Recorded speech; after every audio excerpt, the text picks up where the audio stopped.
তৃণমূল আমলে পাহাড় প্রমাণ দুর্নীতির অভিযোগ কিন্তু একে একে সামনে আসছে। আর এবার শুভেন্দু অধিকারী গতকাল বিধানসভায় দাঁড়িয়ে একেবারে বিজেপিএস নিয়েও কিন্তু প্রশ্ন তুললেন।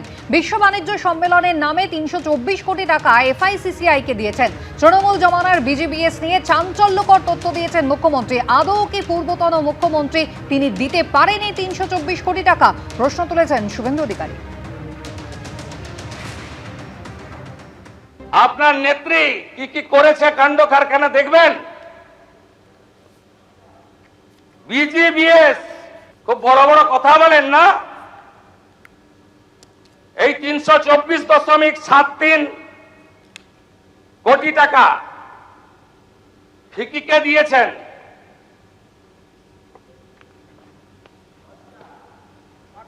দেখবেন প্রাক্তন মুখ্যমন্ত্রী মমতা ব্যানার্জি ৩২৪ কোটি, এ তো হিমশৈলের চূড়া মাত্র।